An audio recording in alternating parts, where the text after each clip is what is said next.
It was barely 6 in the morning when Jack Miller walked through the echoing halls of LAX, his security badge clipped neatly to a faded uniform that had seen too many long shifts. The airport was already alive with the rush of travelers, the rolling of suitcases, and the faint hum of announcements blending with the metallic click of his boots. He moved with calm precision, greeting co-workers, checking ID badges, scanning luggage. It wasn't the life he had imagined, but it was the life that kept the lights on, and his daughter smiling. He had once dreamed of flying planes, not guarding them. A mechanical failure years ago and a corporate layoff had grounded him for good. Still, when he thought of Lily waiting at home, drawing pictures of rockets and writing notes that said, "Daddy is my hero," the sting of that lost dream softened. During his lunch break, he sat near a window overlooking the runways, watching the planes take off into the soft orange haze of sunrise. The screen of his phone lit up with Lily's face. Her hair was messy, and her missing front tooth made her grin even brighter. She asked if he was eating healthy again, and he laughed, pretending his vending machine sandwich was gourmet food. When she said she missed him, he promised he'd read her favorite story that night after 7:30 p.m. His tone was light, but his eyes stayed on the sky long after the call ended, as if measuring the distance between what he had lost and what he still had. Across the terminal, another world moved at a different speed. Claire Davenport stepped out of a sleek black car, followed by 2 assistants. The sound of her heels was sharp, her stride commanding, her tailored navy suit, her watch, even the way she nodded to the airline manager all carried the quiet authority of someone used to control. She owned the kind of life that never waited in line, never said please. Yet, as she walked toward the VIP gate, her phone buzzed with another reminder, another meeting, another silence waiting in her penthouse. She ignored them all.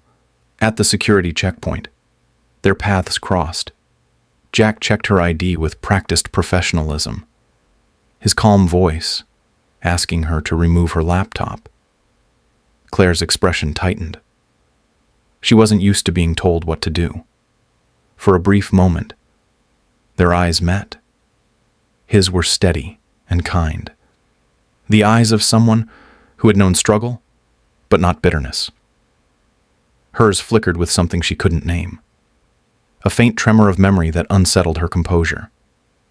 He handed her passport back with a polite nod, unaware that her gaze lingered a moment longer than it should. As she walked away, Claire turned once, her reflection caught in the glass behind him. Something about that man felt like a story she had forgotten how to finish. The quiet hum of LAX shattered in an instant. Sirens blared. Lights flashed red across the terminal, and the automated voice repeated a single command to evacuate.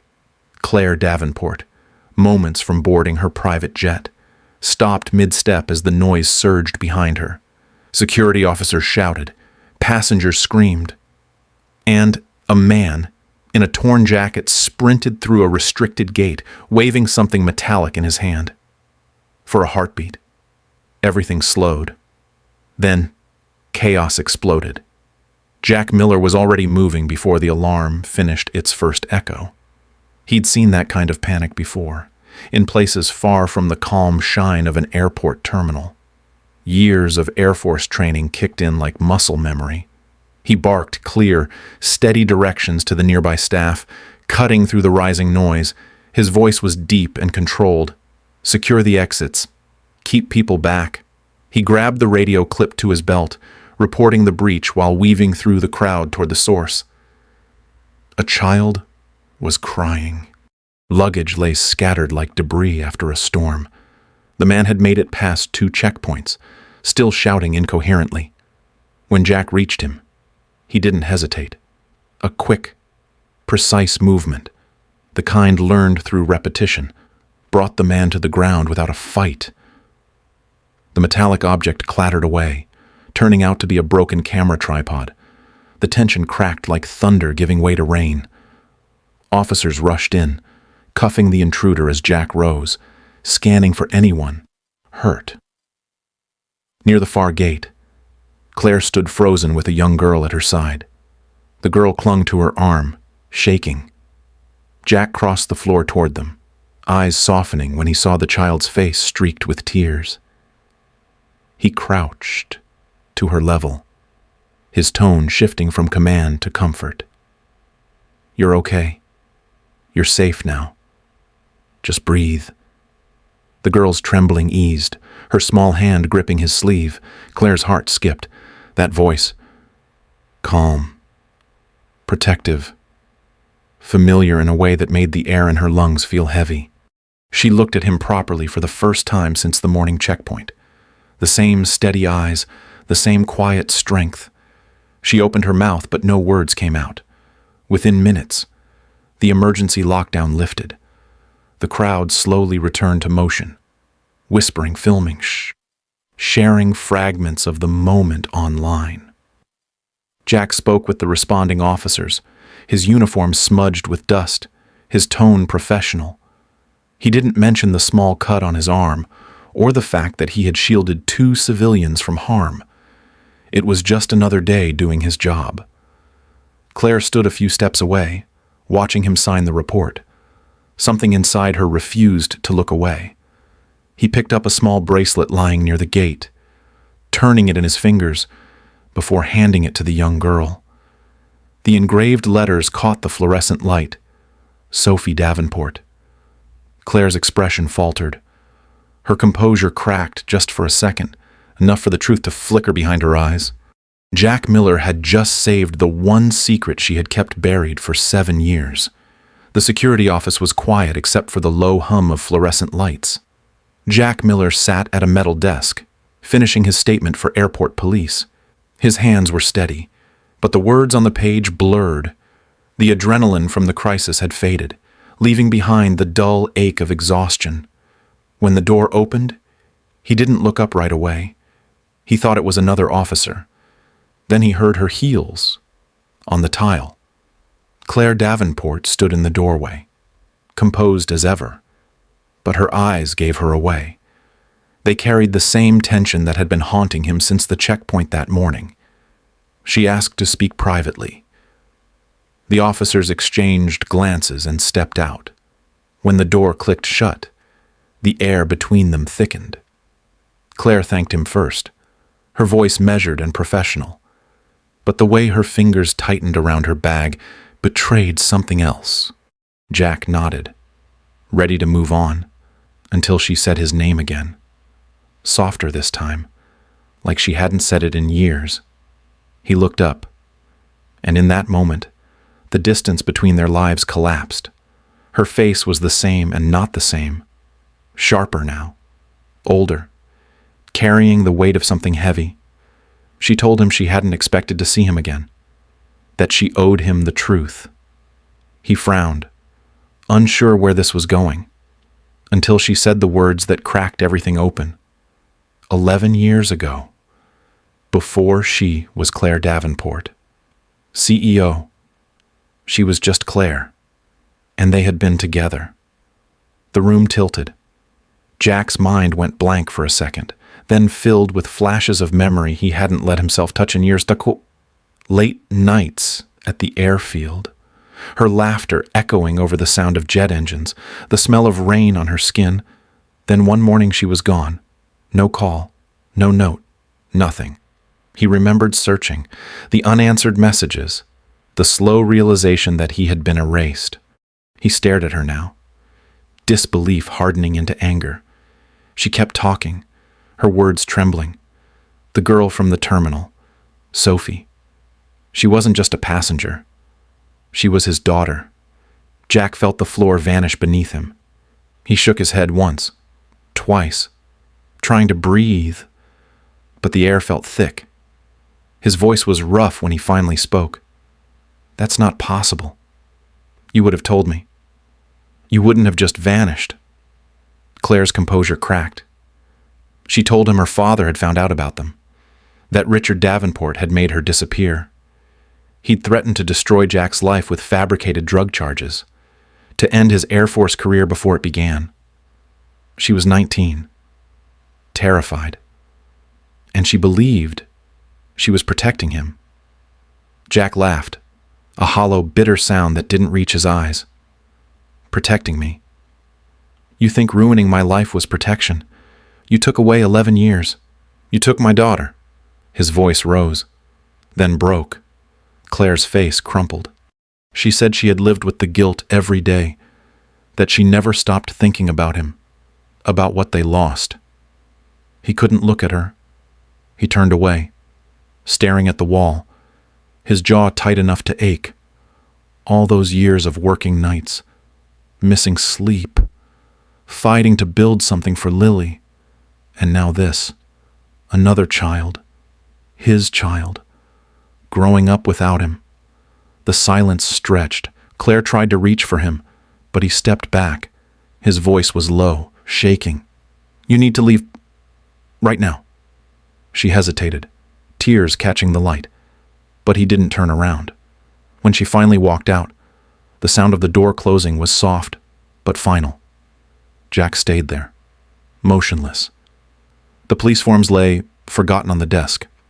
After a long time, he reached into his wallet and pulled out an old, creased photo. It was the two of them at the airfield, laughing with wind in their hair. The corners were worn from being handled too many times. He stared at it until the edges blurred. Outside, a plane roared down the runway, the sound echoing through the walls like a reminder of everything that had taken flight without him. The rain started before midnight, tapping against the windows of Claire Davenport's penthouse like an unwelcome reminder. She sat at the edge of her bed, staring at the city lights blurred by the storm. Her phone vibrated across the nightstand. When she saw the name on the screen, her stomach clenched. Harrison Cross, her father's lawyer. His voice on the line was calm, cold, and practiced. He told her Richard Davenport knew everything. The meeting with Jack, the truth she had kept buried, and now her father intended to use it. The board would be informed by morning, and a legal team was already preparing to file for full custody of Sophie. Harrison paused long enough for his words to land, then added that Jack Miller would be publicly destroyed in the process. Old records would surface. New lies would be made. He ended the call with quiet finality, leaving her staring at the rain-soaked glass. For a long time, she didn't move. The thunder outside rolled over the city like a growl. She thought of Jack's face that afternoon, the hurt in his eyes when she told him the truth. She thought of Sophie, asleep in her room, safe for now. But the fear that had haunted her for years began crawling back. It was the same fear that had made her walk away 11 years ago. Her father's power had no limits. He could bend the law, the press, even the truth.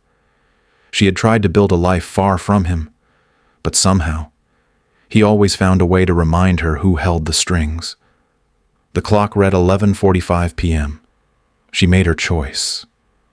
Within minutes, she was in her car, driving through sheets of rain toward the modest part of the city where Jack lived. The windshield wipers struggled to keep up, and the radio's soft hum couldn't drown the sound of her heart pounding. When she reached his building, she stood outside the entrance, drenched, clutching her coat tight around her shoulders. The light from his window was the only one still on. She hesitated before knocking, her knuckles trembling.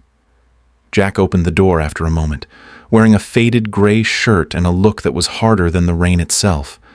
He didn't say anything, just waited. She tried to speak, but her voice came out cracked. Her father knows. He's going to take Sophie. Jack didn't flinch. His tone was flat when he finally spoke. You made your choice years ago. She took a step closer, water dripping from her hair. They'll take her from me.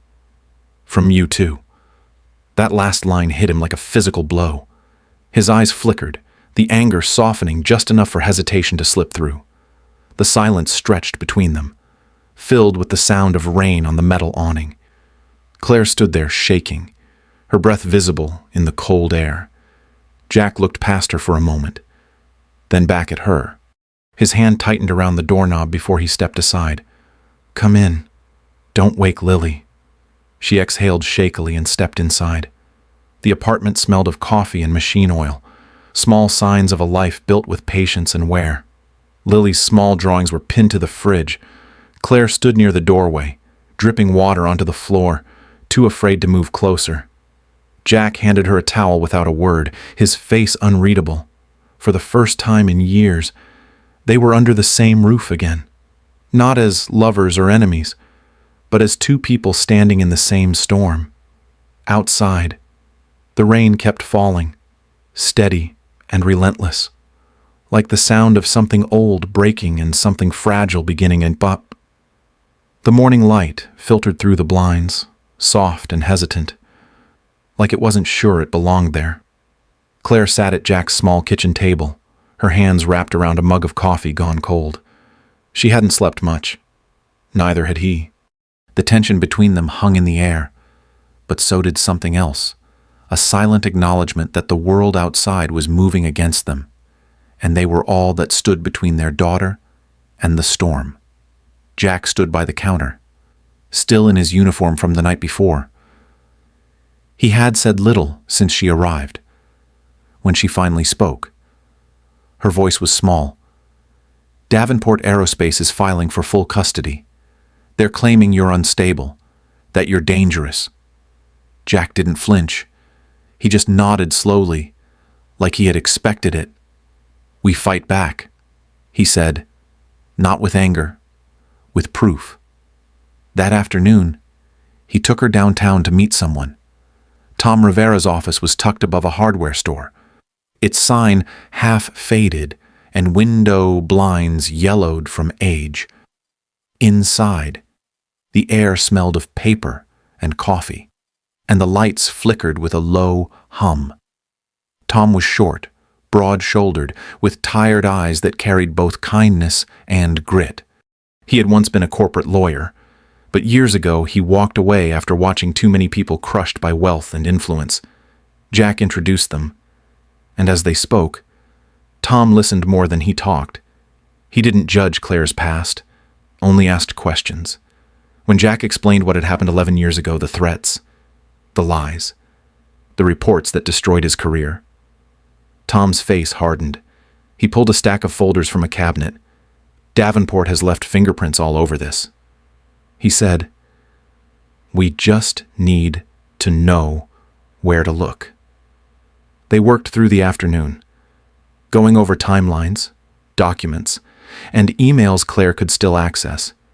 She used to be part of that world, and now she was dismantling it from the inside. For the first time, Jack saw her not as the woman who left him, but as the woman trying to make things right. Later, as the sun dropped behind the city, Jack took Lily and Sophie to the park across the street. The two girls laughed as they chased each other through puddles left from the night's rain, their giggles rising above the sound of traffic. They didn't know they were sisters. Not yet. But the way they played together, easy and natural, made Jack's chest tighten. Claire watched from the bench beside him, her expression soft but sad. She whispered that Sophie had always asked about her father, about where he was. Jack said nothing, just kept watching the girls, the bitterness in his heart melting with every laugh. By the time they drove back, the news had already turned on them. Davenport's lawyers had leaked stories to the press. The screens in the diner by the corner showed Jack's picture. Headlines calling him an unstable ex-serviceman with a record of violence. It was all fiction, but it spread fast. Claire looked sick. "They're trying to destroy you." Jack's voice was quiet, steady. "Then let them try. The truth doesn't need headlines. It just needs time." He told her about something he used to tell Lily when she was scared. Doing what's right isn't easy, but it's still right. Claire nodded. tears she didn't want him to see catching in her lashes. That night, back at his apartment, Tom called with a lead, a set of deleted company records that might prove Richard Davenport forged evidence years ago. Jack stood by the window, watching the city lights flicker like sparks of something fighting to stay alive. He didn't know how this would end, but for the first time in years, he didn't feel alone in the fight. The alliance was fragile, built from guilt and necessity, but it was real. 3 people against a giant. A father trying to protect his daughter.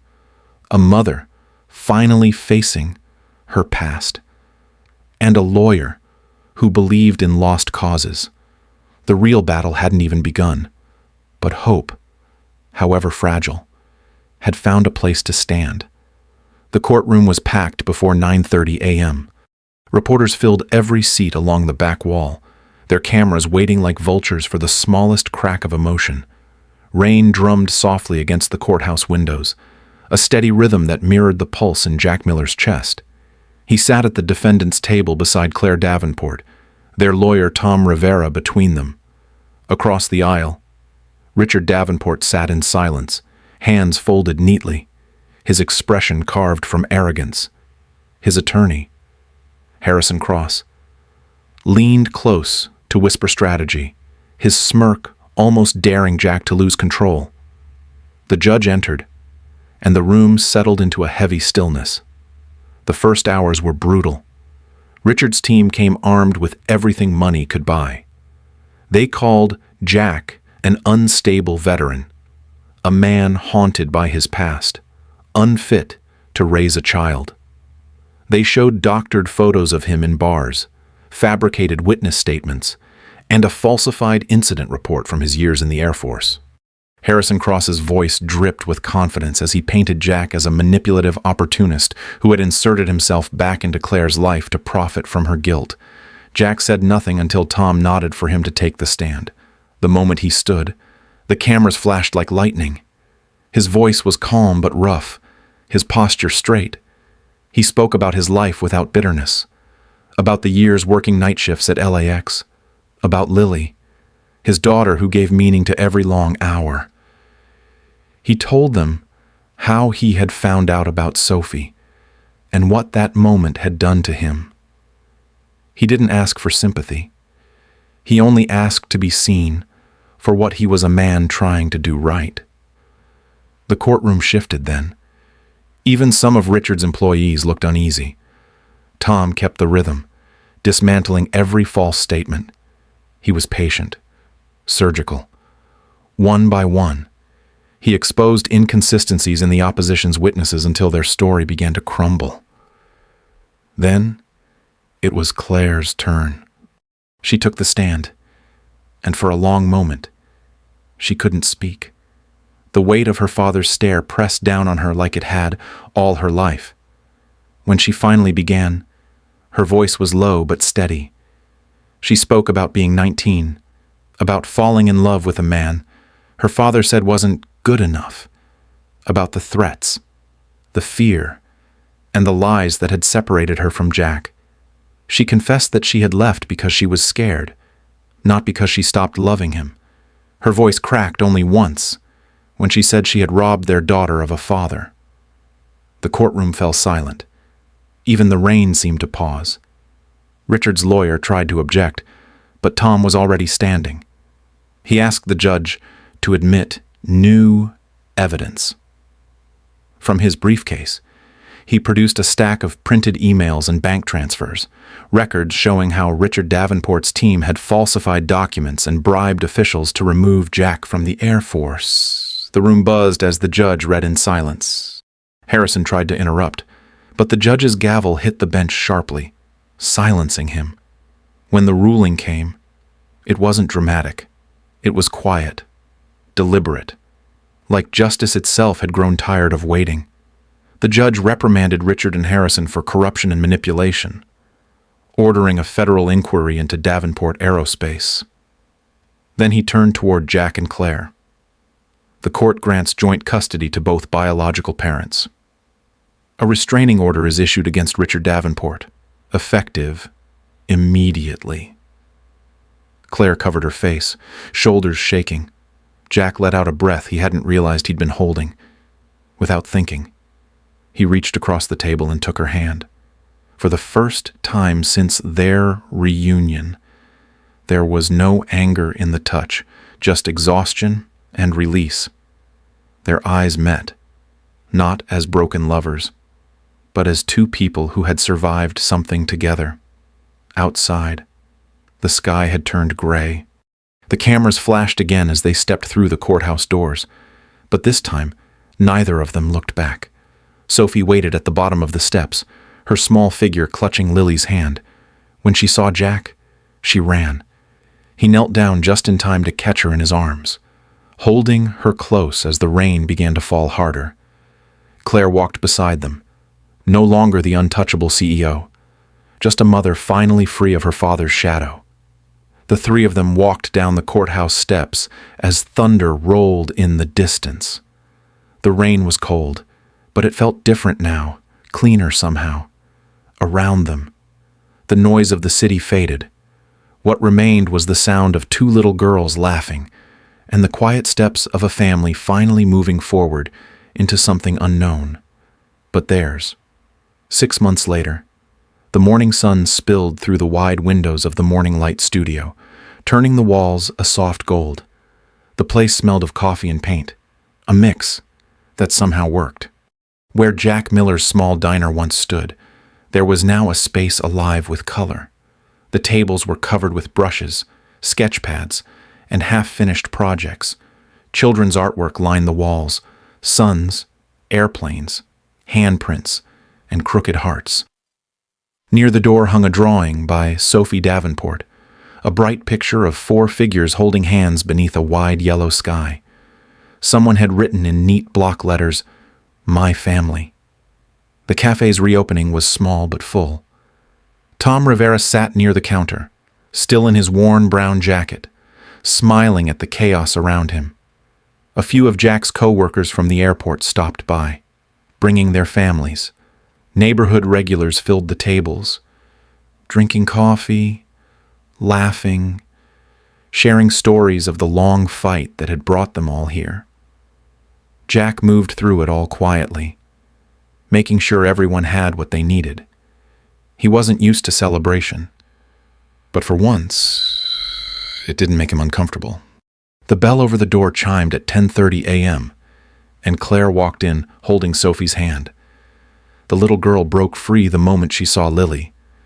The two ran straight to the art corner, already arguing about which color the sky should be. Claire watched them, a soft smile on her face that Jack hadn't seen before. He poured her a cup of coffee without being asked, set it down beside her, and nodded. She thanked him, her voice calm, steady. It wasn't warm yet, but it wasn't cold either. Just real. For a while, they didn't speak much. She helped one of the younger kids mix paint, her hair falling loose from its usual polished style. Jack fixed a loose screw on a table leg nearby. When their eyes met, it was quiet, like an understanding rather than a conversation. Neither of them tried to rewrite the past. It was there, in every pause, every glance. But so was something new: forgiveness, or at least the beginning of it. By late afternoon, the crowd had thinned. The rain had started again, gentle this time, tapping against the windows. Jack stood by the counter, looking out at the small world he had built. The laughter of children echoed softly through the room. Claire joined him, standing close but not too close. Together they watched Sophie and Lily working on a drawing spread across the table. It was the cafe itself, sketched in bright crayon lines, surrounded by sunshine and smiling faces. Jack smiled faintly. He told her it wasn't what he had planned, but it was better than anything he could have imagined. Claire said that maybe plans weren't meant to survive. Only people were. For a long moment, they just stood there, the warmth of the cafe wrapping around them like light after a long storm. As twilight settled over the city, the lights from the Morning Light studio spilled onto the wet sidewalk outside. Through the window, the girls' laughter carried, high and pure. Jack watched them, realizing that peace didn't come from erasing pain, but from learning how to live with it. The camera would have pulled back then, if there had been one, showing the cafe glowing softly against the dim evening. Inside, 2 parents, 2 children, and a world rebuilt one quiet moment at a time.